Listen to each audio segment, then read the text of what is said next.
And we're live. Hello, everyone. Hello. You're joined us tonight with the Mad Crew as usual. And tonight, guys, we're talking about the Cleveland Torso Killer. So whilst I'm busy sharing out, I'll let these lovely people tell me how their week's been. Hey, Christine. Right, I'm going to let Nick do the comments because me and Nick have a habit. I'll tap the screen and he'll tap the computer so the comments goes on and on. It's like a beaker. I always feel bad when I click on it and then all of a sudden you're clicking on it, Lois. It's funny. Eric? Hello, Eric. I met this young, lovely gentleman the other night, guys. I wanted to watch that show, but unfortunately I had another one of my headaches earlier that day, so I wasn't able to watch it. So that ruined it for me. I wanted to see round 2 with Eric. Oh, believe me, you'll see round 2, 3, and 4. I think he's becoming a permanent fix. See, what Viv is doing is what I did to you guys. Come on one show, and then you come on next week, and then the week after.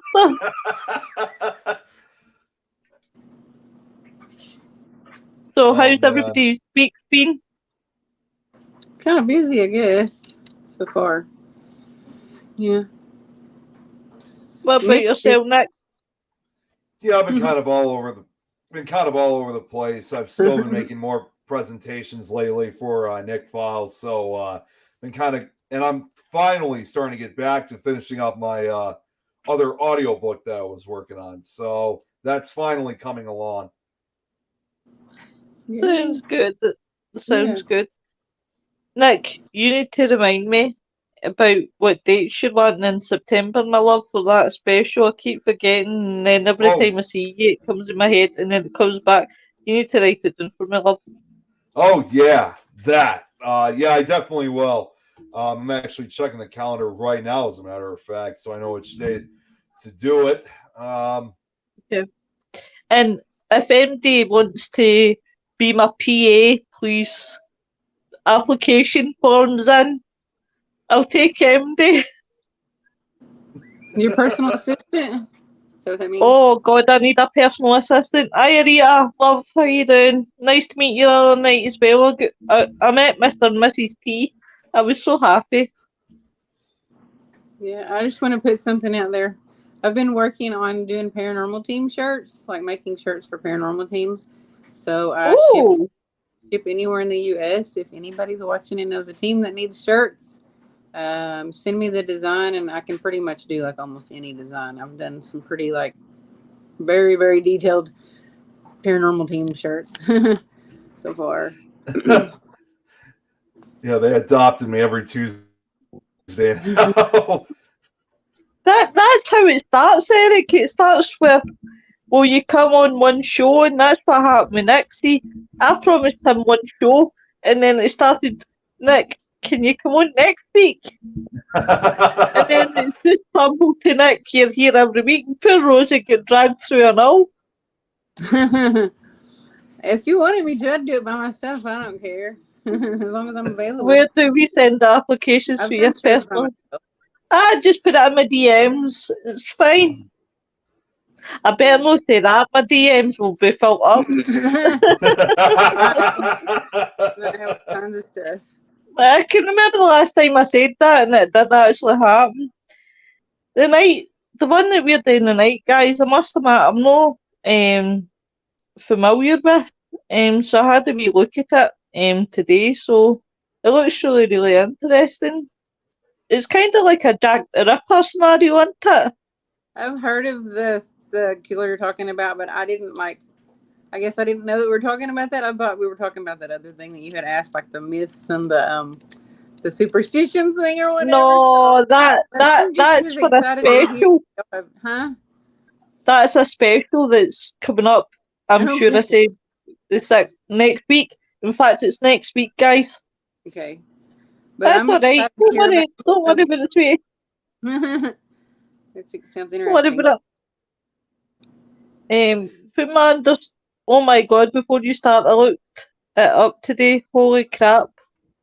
Yeah, it's a pretty brutal but also mysterious storyline involving these murders that occurred in Cleveland, Ohio.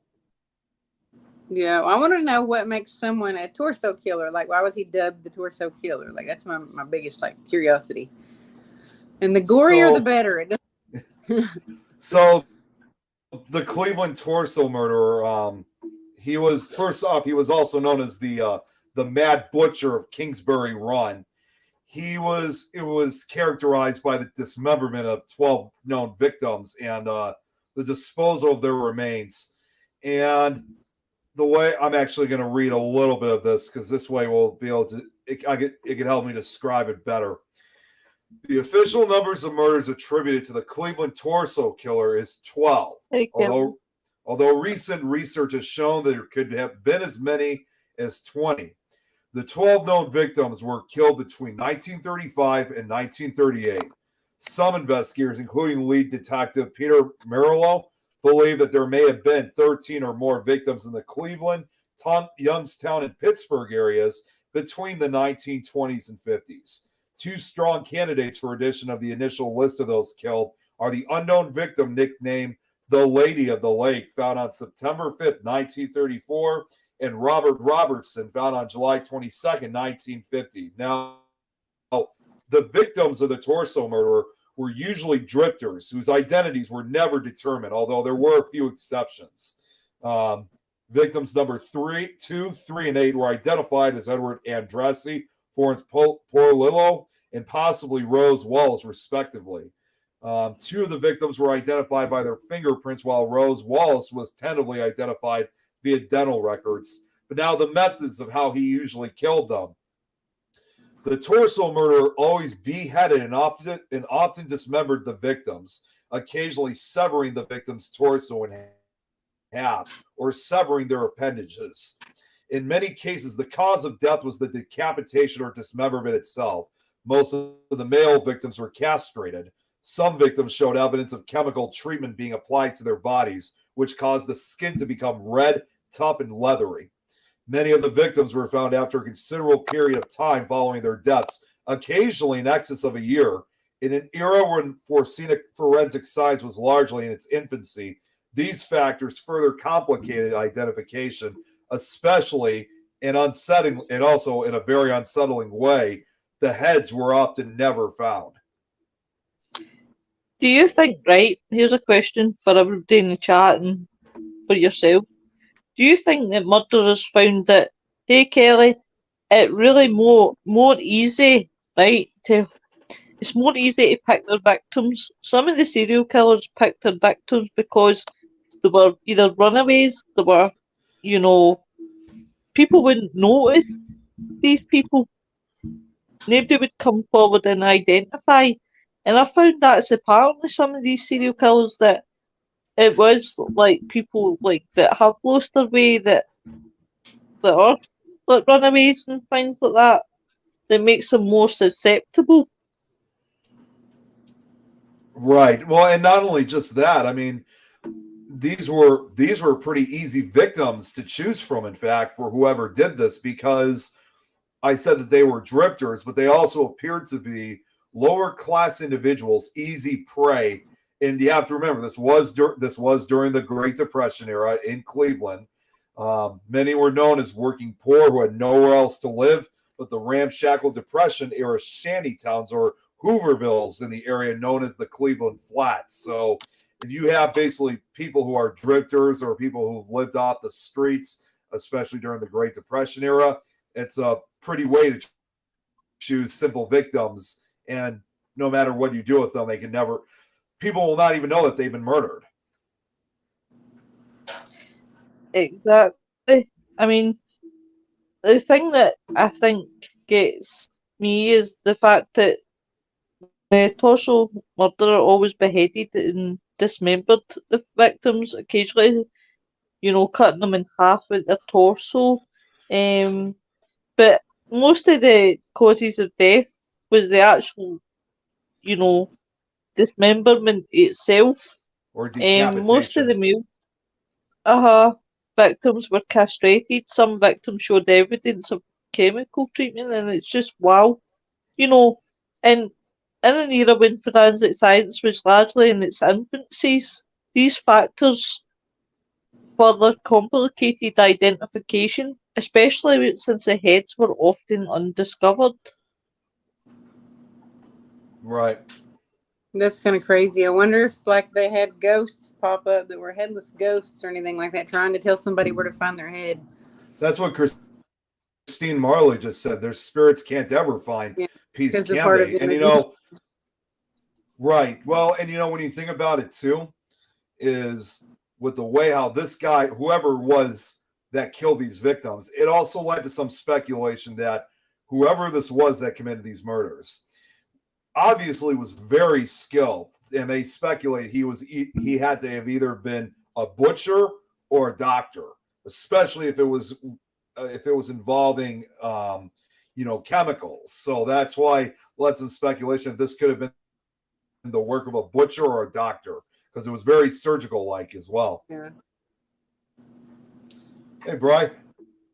Hey, Bri. Hey, Parker.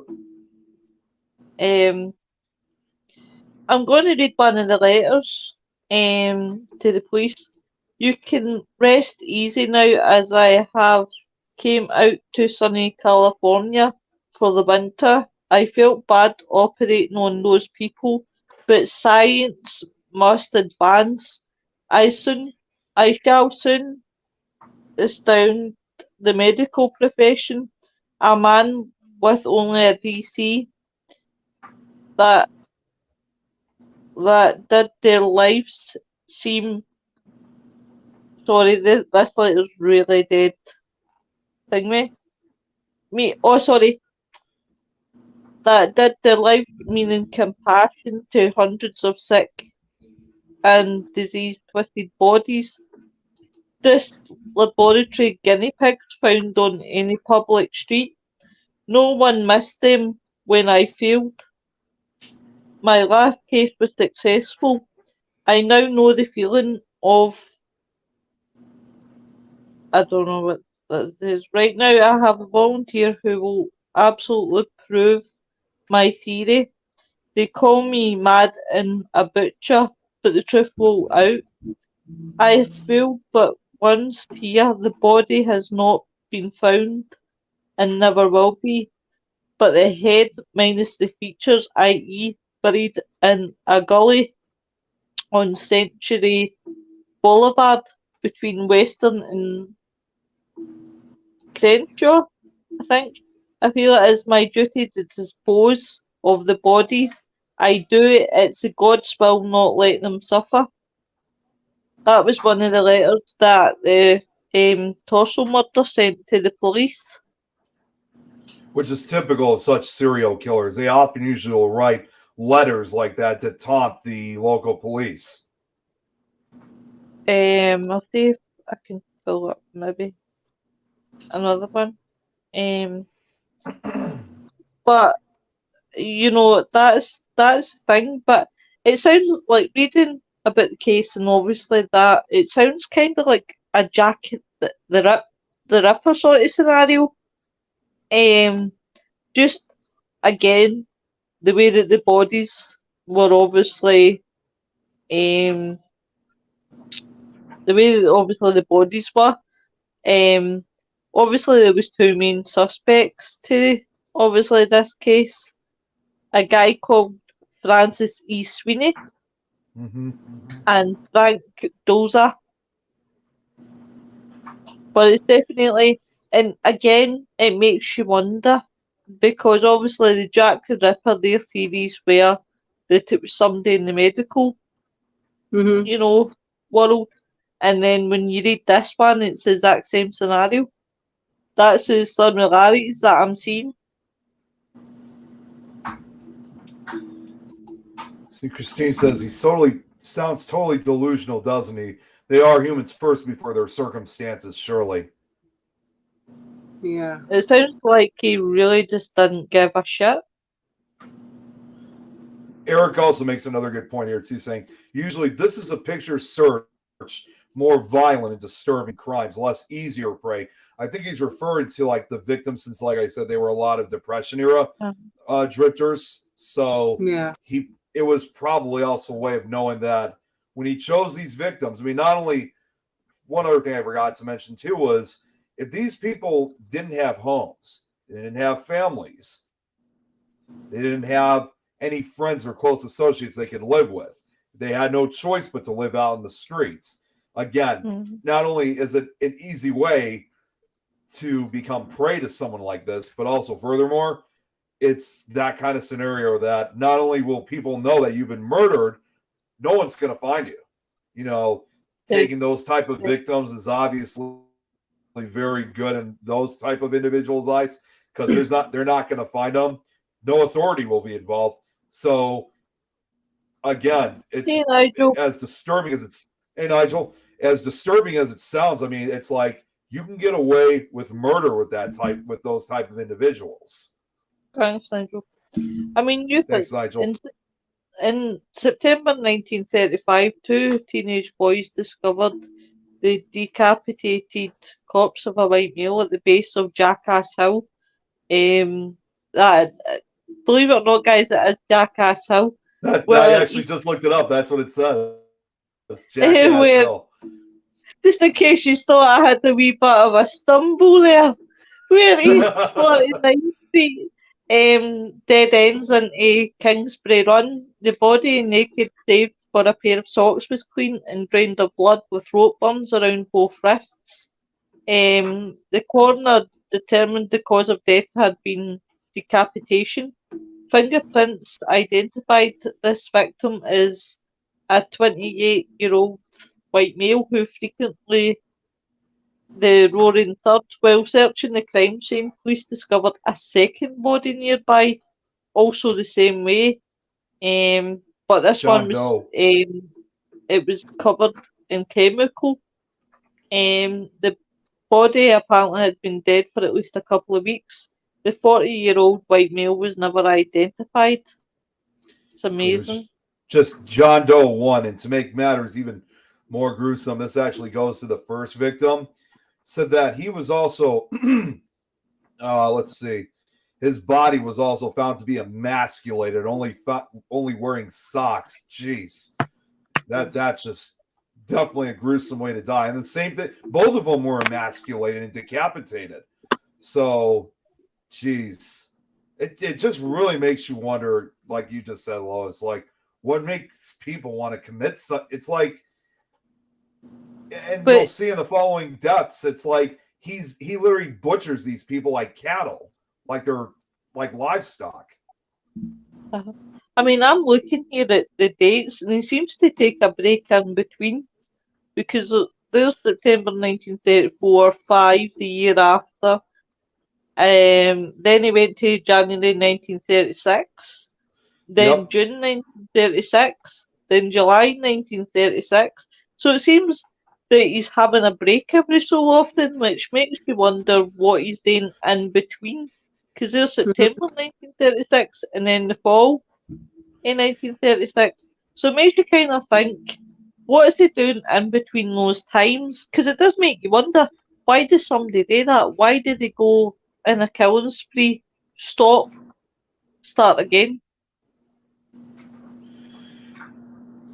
I don't know. think it's somewhat. Go ahead, Rosie. Go on. I always wonder that too. Everybody does that. Almost every serial killer that doesn't get caught over a long period of time has breaks in between. I think in some way how they one theory I heard, and it's typical for, I don't know about every single serial killer, but it's often done by a couple of them.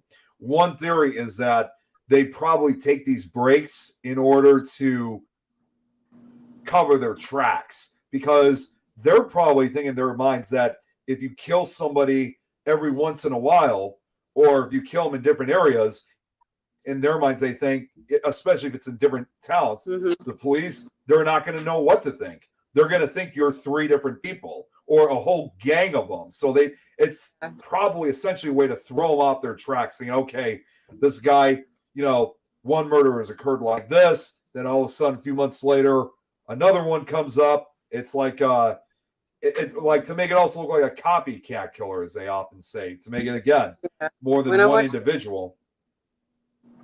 there's a show I watched the other night, and there was a guy that had paid a hitman to kill someone, and it went wrong. He like killed 4 people. The hitman did, and the guy that had paid him was on the run and had made it to like an island somewhere. And in between the time that he left his home and made it to that island, he had bounced around at all these different places. And he said that he did that because he was tired of feeling paranoid. Like he always had to look over his shoulder, and he couldn't have any like sense of like, he couldn't even sleep at night. He drank beer every night to try to fall asleep because he was so paranoid he was going to get caught for all of those murders. And like he moved around so much so that he could try to have like a little bit of like sanity to not be looking over his shoulder. Right. That's why I said some heads were never found. So somewhere there's a few heads lying. I would not be the least bit surprised that the skulls are still deep in the ground or in rivers or lakes or wherever the killer supposedly dumped the heads at. So this guy was eventually caught. The No, Cleveland he's Torso murder? still- No, he was never caught. Oh, He he was wasn't never caught? apprehended. Yeah, I it was just says gonna- here. I was just going to ask if he was. Oh, we're gonna, Like usually when they No, catch it's- somebody, them, where's the body parts? You know what I mean? right. Yeah, well, I mean, like what Lois just brought up. I mean, yes, there were numerous suspects, but there was just no evidence. And it says here, despite an investigation of the murders, which at one time was led by famed lawman Elliot Ness, then Cleveland's public safety director, the murderer was never apprehended. Mhm. Also, what it's saying is, while the case is officially unsolved, many believe the identity of the Torso murder of Kingsbury Run has been known since the 1930s. Mysterious Dr. X was investigated by the police and interrogated by Elliot Ness, but no physical evidence was found linking to the crimes, though most likely Dr. X was Francis E. Sweeney, an intelligent, skilled and very troubled surgeon who lived near Kingsbury Run.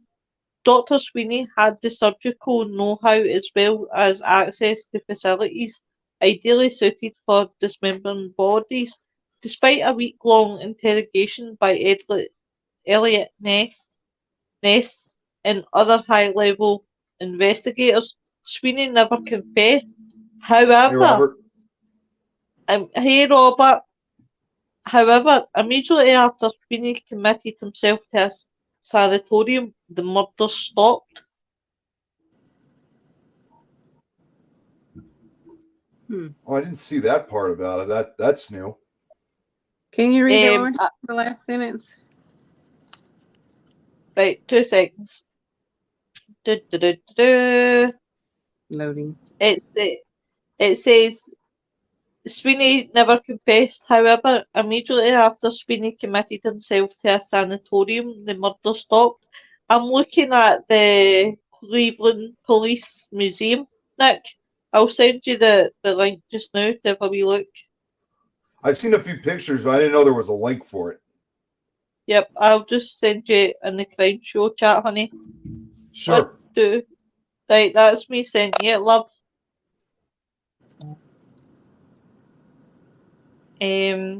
But I mean, these are all very interesting. I'll pull up a picture of the gentleman.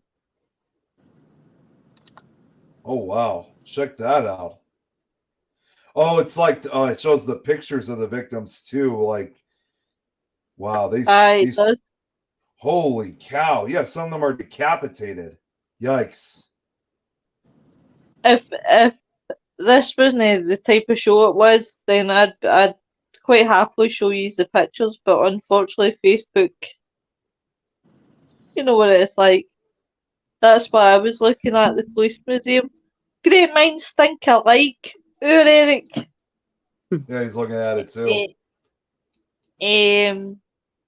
But you think back then as well, it made it easy to murder somebody because you didn't have DNA, you didn't have what you have now. So it would have been easy because nobody would have. There wasn't really any laws set in place, if that makes sense. But Yeah, it's a really, really interesting one.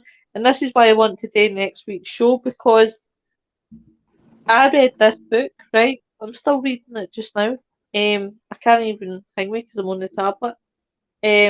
But it's basically about serial killers, and it goes into actually giving you the history of where serial killers come from. Mm-hmm.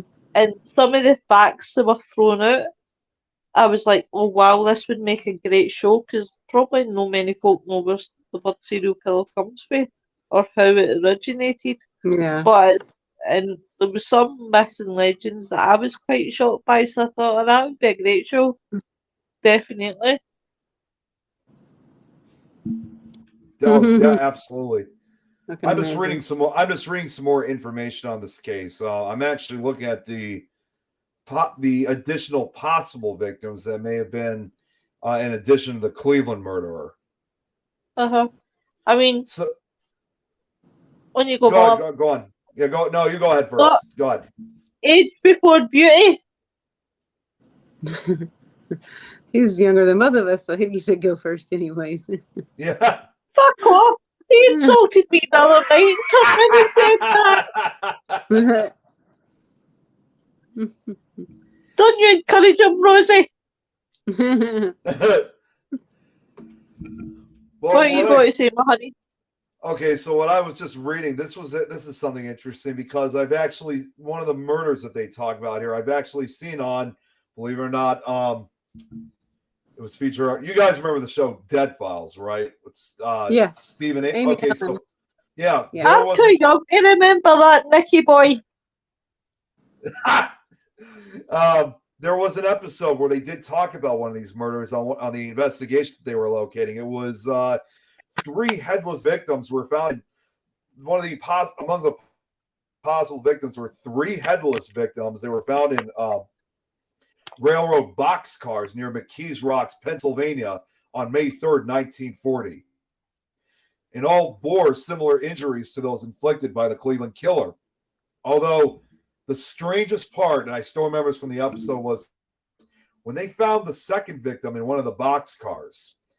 On part of his body, it's still not really known why he put this there, but he carved the word Nazi onto that second victim. Why he wrote Nazi in particular, I'm not sure.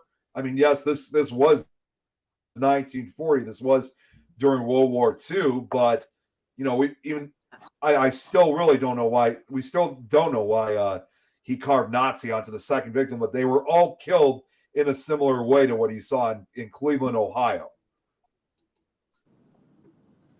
Oh, well, I didn't know that. I feel like a lot of the stuff that he did was because of his parents. What's that? I was trying to let her go first. Okay. No, let me go, love. I said I feel like a lot of the stuff that he did was because of his parents. May have been. Like he was getting revenge on them through these like other people's bodies, basically. Oh, here's something else interesting. It's also been theorized. Now, this is a murder I think we're all familiar with. It would not, even though this is literally on the other side of the country, it has also been theorized that the Cleveland Torso murder case may also have some connection to the Black Dahlia murder, which, if you kind of look at that murder compared to the Cleveland killer, I mean, the Black Dahlia was chopped up and cut up very similar to what you saw in Cleveland, Ohio. I mean, yes, she lived out in California, but, it's always possible that maybe the Cleveland killer was trying to start another murder spree in another state. But either way, they still treat it as an isolated crime, but I still see somewhat of a connection because, again, very similar case. The body was cut up, the blood was drained, and it almost looked like as if the body was cut surgically or in a butcher kind of way. Do you know that when you're talking about the Black Dahlia, honestly, it always stands out for me because of just how they found their body, and I never ever forget seeing that picture. Oh yeah, Elizabeth's crime. Yeah. the way her face is, because it's right across up there. Hmm. Didn't they put like And a? it- Didn't like the killer put like a Glasgow smile on her too? Thought it was like a Uh-huh. Glasgow smile. Yeah. And his name was George Hill Hodley Jr. And funny enough, he was an American physicist and suspect in the murder. He was never formally charged with the crime. He was also accused of raping his daughter, but was Oh my acquitted of God. that crime. Hey, Bill, Hey, Bill. Good to see you. a question. If you commit a crime in the States, if you go into another state, can they arrest you? You'll Yeah. know that better than me, guys. Yes. They can arrest you Yes, they in can. another Yeah, state. because regardless of what state it's in, that's still obviously over U.S. Yeah. territory. The You'll only just be difference is detained. yeah, You'll and just be extradited detained by back. the state you got arrested in until the other people have everything set up for you to serve or for you to go be tried. Then they usually transfer somebody unless they committed a crime in the state they got arrested in and they're being tried for two separate things. Then they'll be kept there sometimes. Even if it's a worse offense, they'll be kept in the state that they're in. Sometimes it depends on the state's laws and the decision that they make, but they'll usually be sitting there and detained until the other state collects them, transports them to whatever prison, if it's a murder, until they go to trial. Yeah, usually murder does have no state lines. So as a result, if you basically, like say, for example, if you committed a murder in New York and you flew all the way to California, yes, they will arrest you for it, but after a period of time, they'll eventually extradite you back to New York because yes, it's all one country, but you committed that murder and that crime. So I mean, you've committed that murder in that state, so you will be tried under that state's court law. I've seen one time before though where they kept someone in the state that they caught them in and arrested them because it was for robbery, and they were going to try them for robbery first and make the other state wait to get them for murder after they tried for robbery. Hi, Sarah Louise. Hey, Sarah. What was I going to say? Nick Bronson got knocked back for parole. Oh, he did? He got really? He got told no. The parole board wouldn't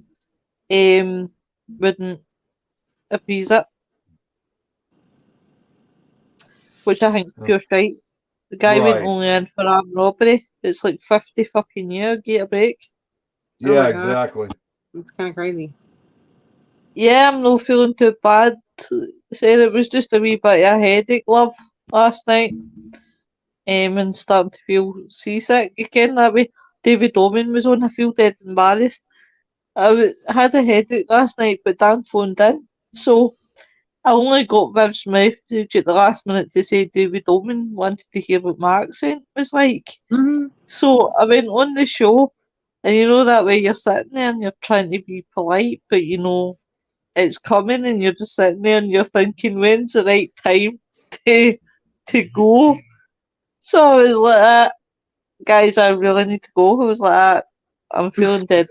I need to go. And I felt dead embarrassed because that was like my first time meeting David Omen. I don't think he'll ever forget that. Oh, David. Yeah. Yeah. He's a character. He's a lot of fun. He is funny. Yeah, he is so funny. He is. He's just, honestly, some man. He had me in stitches. A lot of people like to hear him talk. People like to watch him.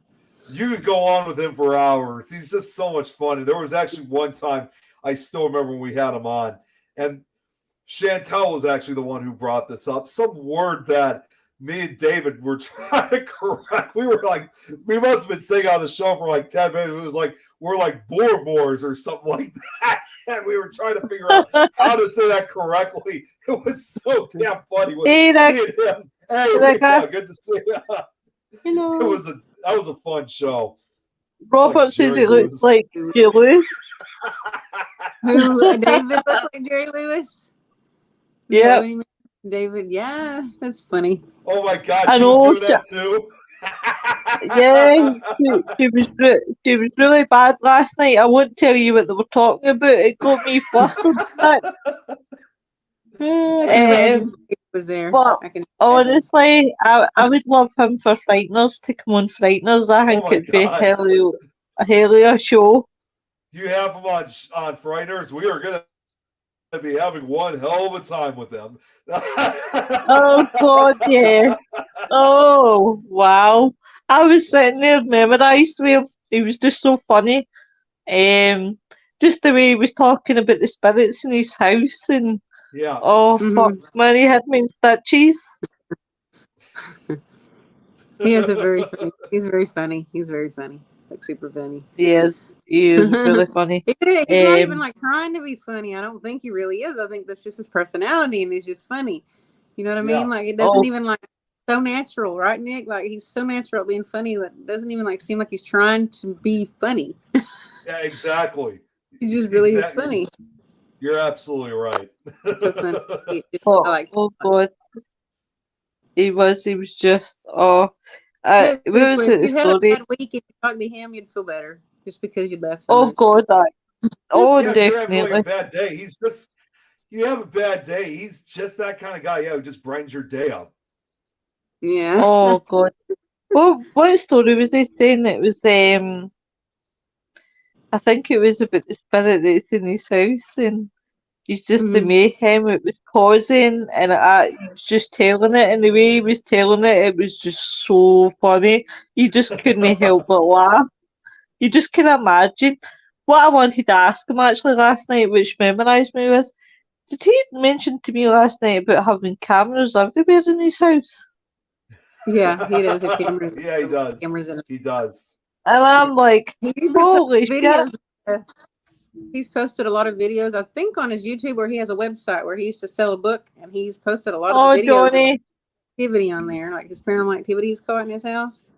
Well, if you guys didn't know this, I mean, I don't know if this was over a decade ago now. Did you guys know that he was actually on an episode of Paranormal Witness? I think it might have been either season 2 or 3. He was on an episode of... Yeah. Brought up his electric bill. Yep. He's been on a couple of shows. He's been on some shows. When I saw him on Paranormal Witness, it was, and now that I've met him on these shows and talked with him and seen him on these shows, just seeing how funny he is, it's kind of weird almost to see how he is when we chat with him. But when he's on a show like Paranormal Witness, you can tell he's very serious when he's on the show, when he's on this television show. Oh yeah, he's not showing like any comedic moments whatsoever. He's being very serious in the show. And I remember seeing that show first before we ever got to meet him. So I never really it never crossed my mind when I watched the episode thinking, wow, he's really serious in this. He's not like what he usually is. I know. Crazy. I just wrote that down because I gotta see this. Him being serious. Yep. I gotta see it. He's what he was telling me, that's what it was, Eric. I'll give you a laugh. He was telling me about his electric bill. His electric bill's usually about $250, and it went up to $600 this month. And he was telling me about it, and he's like that. He says, "I'm freaking fine on this one." I was howling, and then he was talking about the ghosts don't have pants. The other thing I was talking about last night. Oh my god, he's so funny. Sarah Louise has his book. Headaches are no nice things. But he's just he's just so funny. Definitely need to get him for Frighteners, so it'll be a good night. If we went off topic, that's what happens with these shows. So we went for the Cleveland Killer to David Oman. Yeah. Yeah, and I can even feel his energy just by us talking to him. That's how big his energy is. Like just talking about it, I can feel his energy. It must have been watching Most Haunted. But that's the thing about David. He's like this big. I call him like the nuclear sun. He's just this big ball of heat. that he just draws you in. Mm-hmm. Right. He's like, Nick, No, what I'm actually doing right now is I'm gonna send it to you guys. I'm trying to look for that paranormal witness episode Yeah, I with want to him see in it. that It's because I'm like like it's- shocked at the fact it'd that be you weird said if there was a connection. I would howl of laughter. If you're getting a lot of headaches, Lois, are you sure you don't have a gas leak somewhere? No, Eric, I'm prone to them. See, when I was 23, I left a migraine. I didn't deal with it when I should have there and then. And I left it for 7 days. And I ended up in hospital because they thought I was having a stroke. And I've just never been able to get rid of headaches. I've always got the pain in the arses. It's just a bastard to get rid of. And I've tried stuff. I've even tried, relaxation, things like that, but can't get rid of the fuckers. Yeah, and I get similar headaches like that too. Although we're speculating for me though, I may have probably inherited them from my dad because of like certain smells and certain like times I go to sleep. So it's a real Smells pain in make the me ass. have a headache. You're very sensitive to smells, like different kinds of smells. See, for my dad, Them it's life like are still alive at his place on the YouTube Oh, channel. did they really? I like them a lot. see for my dad, I've been getting like the smells he'll get like is like perfume and that kind of stuff. That Yeah. but for me, it was only really. Have you tried Botox? What's that? Botox! Fucking, Injections. are you trying to say that I've got wrinkles here, Mr. Thompson? Is that what we're going at here? I guess there's some Don't other you say a fucking word. cell regeneration and something else. Guys, I think I just found the episode, so I'm going to send it to you guys. It's through that website. You guys are familiar with that website, dailymotion.com, right? You guys know That better not be one of the funny sites, Nicholas. No, it's just Sounds familiar, but I can't say. it's a website that used to be a lot more popular. It's like just like another simple YouTube video uploading site. Mm-hmm. It's Oh, I kind of didn't know if they used Oh, that. they use it for migraines. Okay, I did not but know that it's really a site where people have uploaded episodes of television shows. You can watch them for free. I mean, yes, it's illegal because it's copyright stuff, but it's always in good quality. I told you it was one of the fucking funny sites, Nicholas. Furry? I won't say the exact destination because I don't want to ruin it for the uploader. I just sent it to you guys. So now you'll be able to see David Ullman's serious side when you watch it. Funny. I'm gonna watch it later. So I think me going to book me in for some Botox. Oh, Yeah. One final thing. When you guys watch this episode, Yep. you'll probably notice very quickly that David's got shorter hair in this episode too. Yeah. It was like 2000. Man. It was like 2012, I think that they filmed it. So this was over a decade ago. So Nick, you try the Botox. You try first and let me know how it works out for you. Yeah, definitely. Well, no, what I was gonna say was like the headaches I've gotten. Like I'm starting to get some. Oh, what the hell? You guys hear that? Is that something talking over the top of us? There was like some cracking sound or It was crackling or weird. something going on. That wasn't from I could hear it, but I don't know where it came from. Don't get it mixed up with. Don't get the tea mixed up with an Eloise. What the hell was that? Good Yeah, question, crackling. Eric. I mean, we heard it, but I don't know what's going on now because it disappeared. See, every so often it's like something's breaking through to speak. And See, there it goes again. I think it's coming from Rosie's side. that's Rosie. Stop playing with the sockets.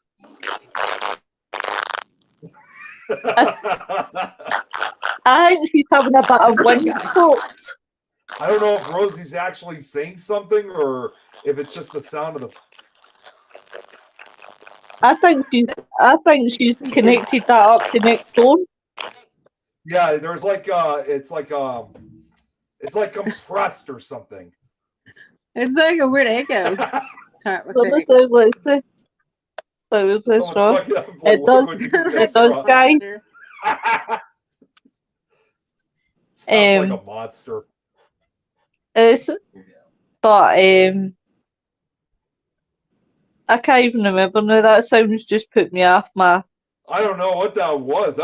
It just sounded like it was compressed or something like that. Like it was kind of like stalling, but at the same time, I couldn't tell if it was. I thought Rosie was I got- passing gas. What was that, I Rosie? had a message come up on here, like a message came up, but that was like the third or fourth one, and it kind of did it after that. But before that, there was like other messages. Like right now, there's a message on the top of my screen, and it's not doing that. And there was like 3 or 4 other ones, and it didn't do that. So I don't know why it would That's do that weird. with just one. That's kind of odd.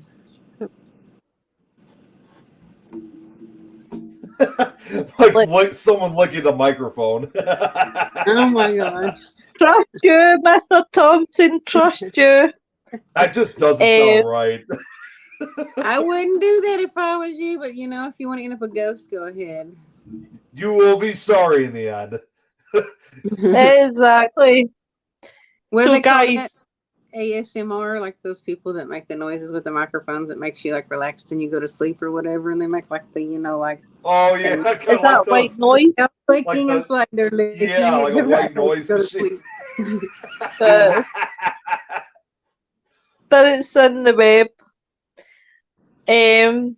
Tomorrow night, guys, is a big one for Frighteners.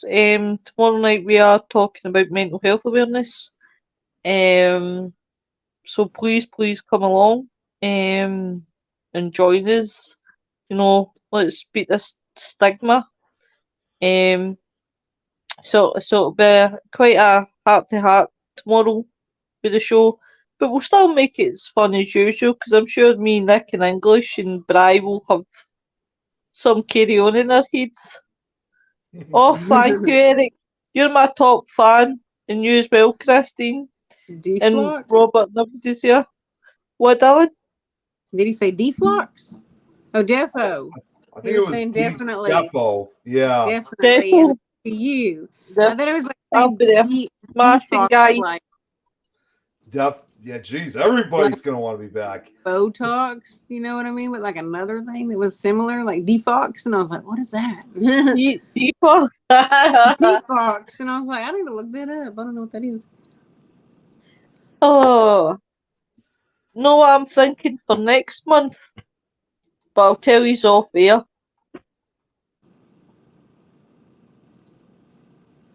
Are you there? Oh, Okay, you thought you froze because you were like so still. I was like, did you just freeze? The Waiting both for you the to both move. of the both of us are just acting it tonight because Nick went as steady as me. So the two of us were just like, I thought you were frozen because you had like I thought so too. frozen face, like the last time that you were frozen, and it was just not moving. And I was like, is she frozen? Do I need to say something? no, it's not. It's just that Botox.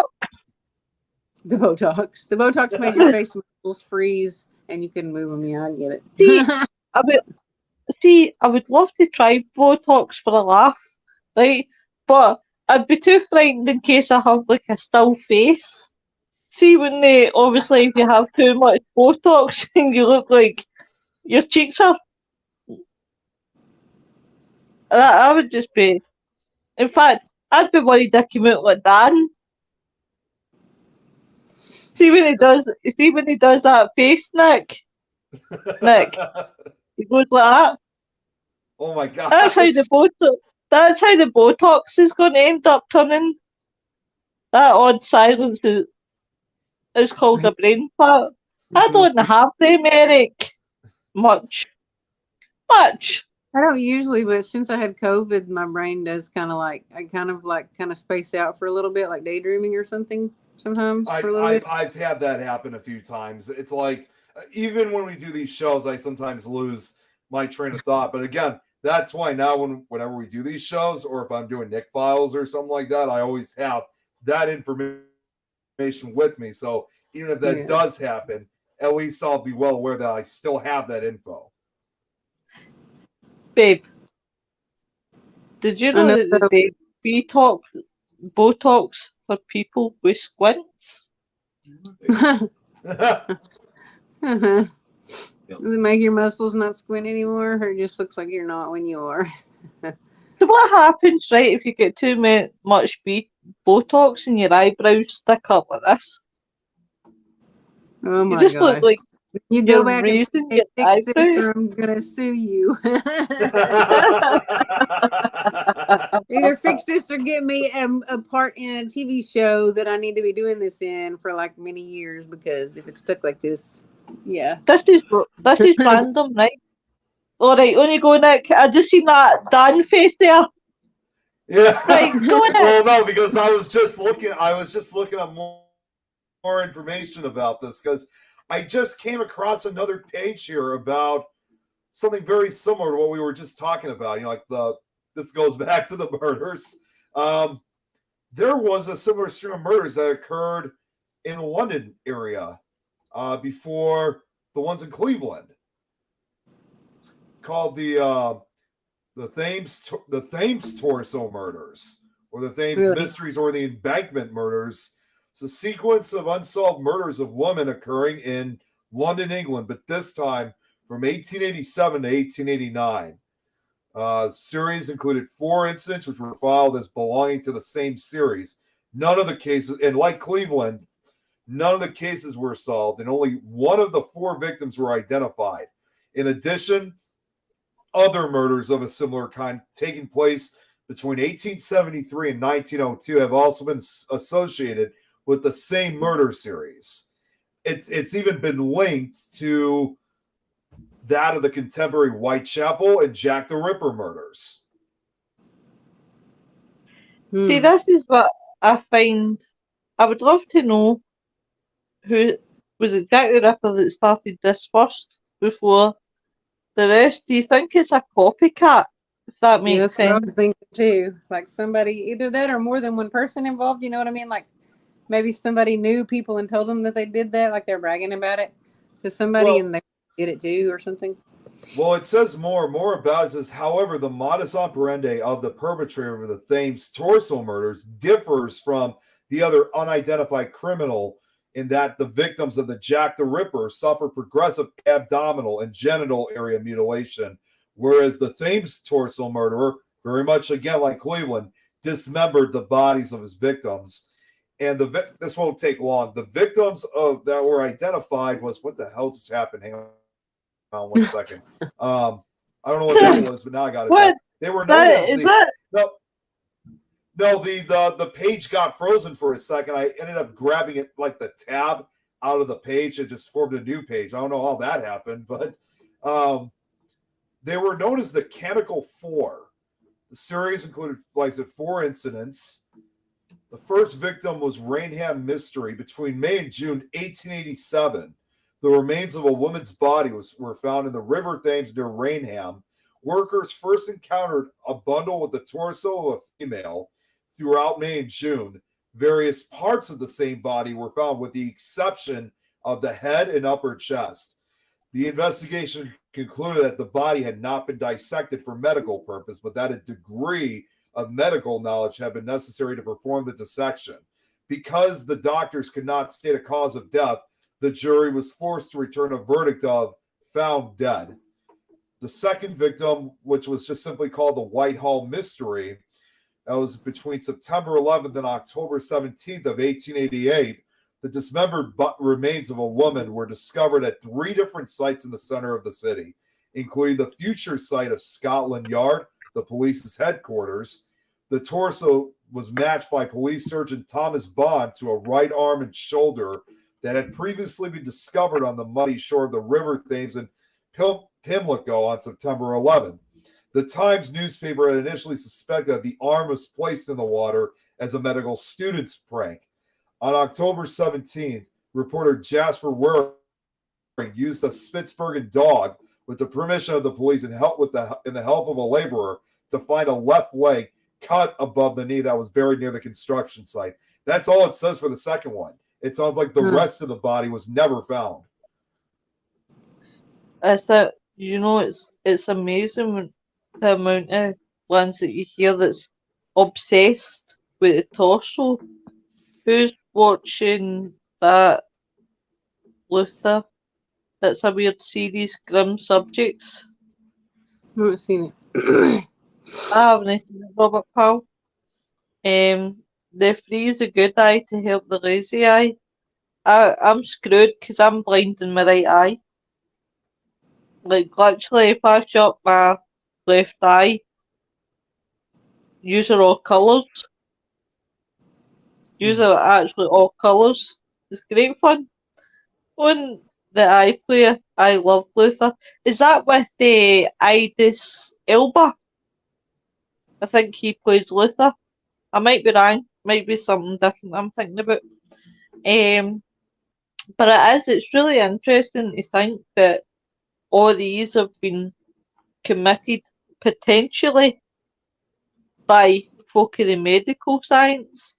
But then again, you don't know how much somebody can research and take notes and things like that, or somebody that may have knew somebody that was obviously medical that could, tell them how to do such things. Because what you find is, right, that obviously if they ask, like, take Jeffrey Dahmer, right, asking his dad a pure innocent question, and his dad tells him how to do it, and then he grew up knowing how to do it. So it makes you think, does that person, even if they're no medical, if it's no medical science, then obviously could be somebody. It is. I thought that. I like him. He's a really good actor. But yeah, it's amazing. Listen, in this day and age, it's amazing what you can pull up in the net now. Yeah, especially when they're also, like, not only with what you can find, but also speculation on what, especially people who committed such ghastly crimes, because it even says here on the bottom, once again, that it suggested a tie to Jack the Ripper's killings that were occurring simultaneously. However, the Metropolitan Police said there was no connection. It is debatable whether Jack the Ripper and the Torso Killer were the same person or separate serial killers active in the same area. Again, the modus operandi of the Torso Killer differed from that of the Ripper, and police at the time discounted any connection between the two. So in their eyes, it was two different serial killers. Yeah. No. Just going to read the other two because, like I said, I only read two. The other one was Elizabeth Jackson. That was on June 4th, 1889. A female torso was found in the Thames, and more body parts were soon found in the Thames next week. I'm just going to skip a little ahead of this, but it says the Times report on June 11th that the remains found so far are as follows. Tuesday, left leg and thigh off Battersea, lower part of the abdomen at Horsley Down. Thursday, the liver near Nine Elms, upper part of the body in Battersea Park, neck and shoulders off Battersea. Friday, right foot and part of leg at Wandsworth, left leg and foot at Limehouse. Saturday, left arm and hand at Bankside, buttocks and pelvis Battersea, right through at Chelsea Embankment. Yesterday, right arm and hand at Bankside. Almost like as if this was like, it was like they were putting a puzzle, it was like a puzzle almost, just reading this. The investigation concluded that medical knowledge had been necessary to perform the dismemberment. At the inquest by Mr. Braxton Hicks on June 17th, it was stated the division of the parts showed skill and design, not, however, the anatomical. Oh, what's that? Nigel's off. Oh, good night, Nigel. The anatomical skill of a surgeon, but the practical knowledge of a butcher or a knacker. There was a great similarity between the conditions regarding cutting up of the remains and that those found at Rainham and at the new police building on the Thames embankment. The Times of June 5th reported that, in the opinion of the doctors, the woman had been dead only 48 hours, and the body had been dissected somewhat roughly by a person who must have had some knowledge of the joints of the human body. And I'm sorry to say this, by the way, unlike the other victims, she was about 8 months pregnant. The doctors were also this time unable to establish a cause of death. The jury, however, reached the decision of willful murder against some person or persons unknown. Though the head was never found, the victim was identified as Elizabeth Jackson, who was a homeless prostitute from Chelsea. Oh my God. I mean, Christine said it at the exact same time. That was funny. Pretty gruesome stuff. Oh, yeah.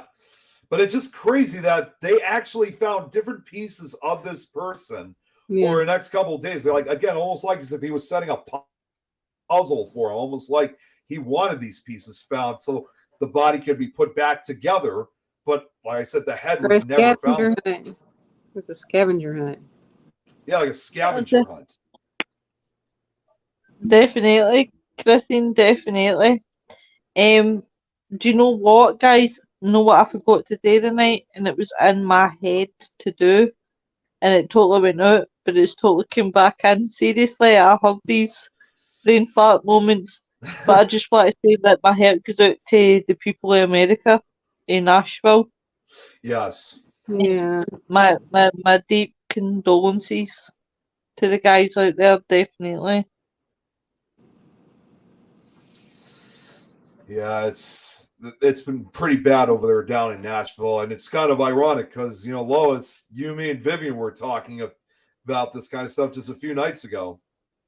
I know, funny enough, that's what we were. It was spooky because we were talking about it, and then so I read it. Well, what it was I went on to YouTube the other day, and it usually flashes up the news, and it just happened to show that I noticed it, and I was like, oh my God, no, just another one. Then I thought about our conversation the other night, and I was like, oh wow, that was freaky as hell. Yeah, I thought about it too. Jesus. Oh my Eric. That is just awful. It's terrible. It is. What a world we live in, honestly. It's crazy. Yeah, it is sad. The little kids, the children that passed away. Sad part. Yeah, it's really, really sad, but my thoughts are with you guys in America. I wish something could just do something. I just wish these folks out there can do something about it. You know, like, I don't want to get too political, but I just wish these U.S. senators, if they were smart enough, they'd do something about it, but they don't want to do anything. So it's just the world that we live in, and we don't see that anywhere else. Definitely, Robert. Definitely. But on that note, join us next week as we do a special, looking into serial killers, but looking at where serial killers actually comes from, and a bit of myths and legends. Is anyone? I don't even know if it's either a girl or a guy, because this is the first shooting I heard that it was a transgender person. It was a female transgender. Yeah, so what? I don't know if it was a guy or a girl, or what he or she was trying to be. So it's kind of hard to say. It's just as it's really, really sad. We have a problem with knife crime in Scotland. I couldn't agree more, Eric. Robert, even. Jesus Christ. Did I tell you the laugh that I did the other night with Bobby? I called him Booby instead of Bobby. You know, okay, I'm actually gonna say this very quickly. This is actually a high school memory. I used to have a friend of mine named Bobby, who unfortunately he was someone that over the last couple of years had gone down the wrong road. I don't know what he's like nowadays, but back then we used to go bowling, and I had another friend of mine who often called him Booby. And he actually, you know, like how when you go to the bowling machines, you got to type your name into the screen. He was Yeah. he would type it in and he would start confronting. He's like, I thought I told you not to call me Booby anymore. And It he was almost like say, "Oh, I'm sorry. I thought that's how it was spelled." that was almost 15 years ago. I still remember that like yesterday. I still laugh about that. I don't even know. I don't even know where my mind was. It was just when I was reading the comments. I went, "Booby dead," and I went, "Fuck, Bobby." Oh, it was a female transgender. Okay. Yeah, that's what I was saying. It was a female that was becoming a male. Yeah, they said that That's apparently not- she was also a former student at that school. Yeah. I mean, they never really, they have not even figured out a motive of why she even did this. And it's very likely that she could get the death penalty because I know the death penalty still exists down in Tennessee. She's not alive. Oh, she's not? No, they Oh, I gunned her see. down. What am I saying? Well, see, I didn't get a lot of I didn't realize they shot her. But I didn't there get- was a see- former Marine that was a police officer that gunned her down and shot her and Okay. killed her because he had to stop her from killing anybody else. He just blasted on her and killed her.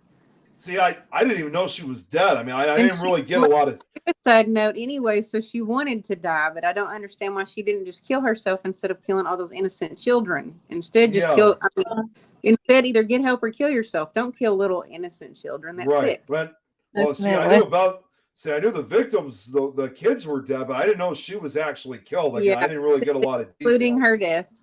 She was included Yeah. in Okay. the or whatever. Yeah. But her Ashley something, I believe. I'm pretty sure her name was Ashley something.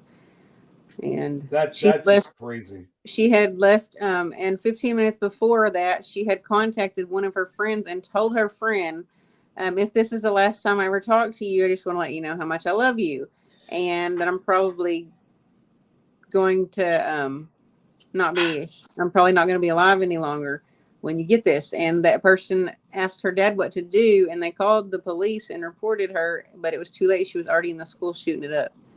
Jeez, this girl was Oh, around terrible. my age. She was only Audrey Elizabeth Hale. She was only 28 With years Audrey old. and Heather Ashley. Audrey. She was just 2 years younger than me. Yeah. It's horrible. That is horrible. Nick, she was 7 years older than what I am. Okay. I will commend Well, the police officers, though. They took only 14 minutes to get her after they received Yeah. the call. It took them 14 minutes Oh, well, to get that's not so bad. That's better than what it's been the last few shootings like this. It I was definitely is. going to say, is that no record timing? Because usually the police have been really long in these things. Or either they take a long time or they don't respond immediately until like. Or it may have been, in some cases, like maybe they were close to the school, like the police They may have been. far from the school, or the police were already out and about and they got the call and they just stormed there, like flew there. But sometimes in That's case, true. Trying like to it- get into a school in Scotland is easier getting into for no Fort Knox. I Well, think that's what as it would well be that like here. That's what I wish it was like here. I wish the same I thing think too. I think that's a lot to do with Dunblair school. In 1990 odds, right? I can't actually remember the year. But there was a school in Dunblane in Scotland where a gunman went in and killed the full class and killed the teacher. Oh my god. And they I think it was 1995, 1996, I might be wrong. And since then they've made it really, really hard to get into schools. They've got all sorts of And things this was set in private motion. school also, and I feel like a private school, I would just assume, which I guess I'm wrong, obviously, that they'd have some kind of security system. Well, a lot of They have schools now. got them. I was gonna Yeah. say a lot of schools nowadays. I mean, I didn't really Very. see too much. I didn't really see too much of it when I was growing up, but a lot of schools nowadays usually will have a police officer or two that's usually go, but sometimes it's not always enough. Because like we didn't really have that when I was growing up, like in elementary and middle school. It wasn't really until I was in high school that we actually had someone who worked for the local police department that actually patrol the. And it still kind of unsettles me about this to this day. But I remember, in fact, there was one time I went back to my former high school. This was I was still technically in school, but I was in the transition program, so I wasn't really taking classes, but I had access to go into the school. Essentially, it was just going to be a simple visit. I just wanted to visit, my former teachers and other friends of mine that were still in school at that time. When I also found out a few other students that I knew who graduated with me and also came back. That is so true, Robert. So this was like around the holiday Christmas season. In fact, I think it was actually the day right before winter break. This was in 2012.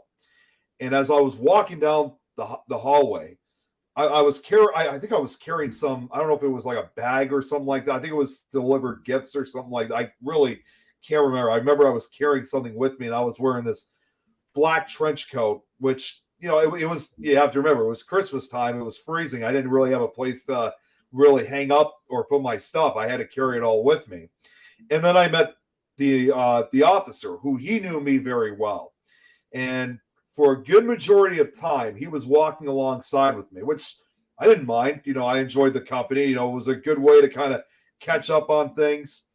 What I didn't realize, and now looking back, I knew he had a very good reason. I'm glad he walked with me, because it was a very good reason. Unfortunately, it was around the same time that the Sandy Hook massacre in Connecticut occurred. And the way how I looked like that type of potential shooter, carrying a bag. I had the black trench coat on. You look at Columbine; they wore black trench coats.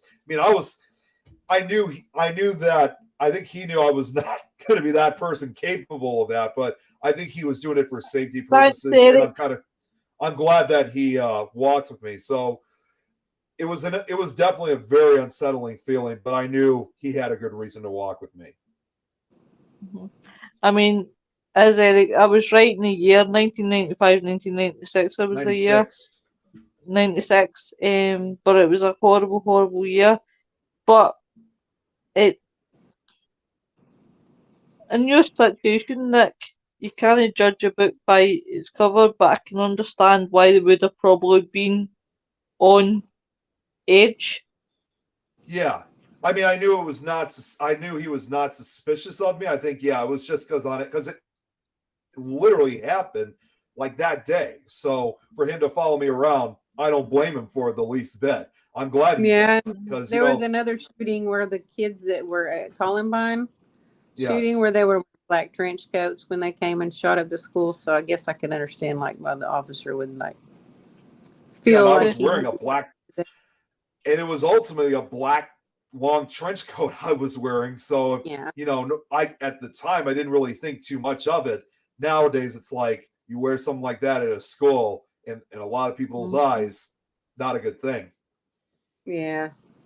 So, and I've also been looking at another, when all these shootings have been occurring, I've actually been looking at a similar one that actually occurred over 10 years ago. It wasn't in the U.S., but it was, in fact, it was in the middle of Norway, in Oslo, in fact, where 77 people were killed back in 2011. It wasn't just a shooting that occurred. It was also a mass bombing but it happened right in the center of the capital of Norway. That explained the high body count, because I was like, 77 people. How long did the police take to get there? It was a car bombing. That makes a lot more sense. Yeah, it was actually, you're going to be surprised by this, Rosie. 77 deaths. Only 8 of those were by the bombing. 67 of them were by the gunfire. Oh my gosh. Oh my God. Yep, was it that at the same time? What is a single person, or was it a group? It looked like it was it says it was no, it was by one. It was 2 domestic terrorist attacks. It was by one person named Anders Behring Breivik. He was a neo-Nazi. He was against the government and the civilian population, and also a Workers' League youth summer camp. So this guy You got to be kidding me. The sentence is not even that long. He was never killed. They did catch him. It was actually considered the deadliest attack in Norway since World War II. He was. Oh, I know exactly who you're talking about. Yeah. I know exactly who you're talking about. The guy that was as cocky as fuck about the killings and showed absolutely no remorse. Yeah, he was a 32-year-old Norwegian white ring extremist. Yep. He was charged with both attacks, and get this about the sentence that he got. It's gonna. I mean, I get it. You know, it's a different country. They do things differently, obviously, like any country does. In this case, with Norway, but the sentence is ridiculous. He was convicted and sentenced to only 21 years of preventive detention in prison, the maximum sentence allowed in Norway. That means if he was 32, that means if he was 32 years old when he committed these acts of violence, 53. He'll be getting out soon then. Nick, you should see the way his prison cell is. They treat him like a fucking king. Seriously? Honestly. Yep. I read about it. Not long ago that he's getting treated like a king. That is just nuts. It's unbelievable. Well, guys, we've came to the end of our show. Thank you very much for everything that you do, guys. Thank you for everybody in the chat. I appreciate it. Any final words, my prince and princess? Keep it creepy. Yeah, take care, guys. I'll see some of you guys tonight for Supernatural talk. Is that on Things Network? Yeah, on Things Network. Yeah. Boo! Come to something spooky. Oh, just lost Rosie. Rosie! All right. She must have thought we were away and then disappeared. Love you, Eric. Take care. See you later, Bill. Bye, Christine. Bye. See you later.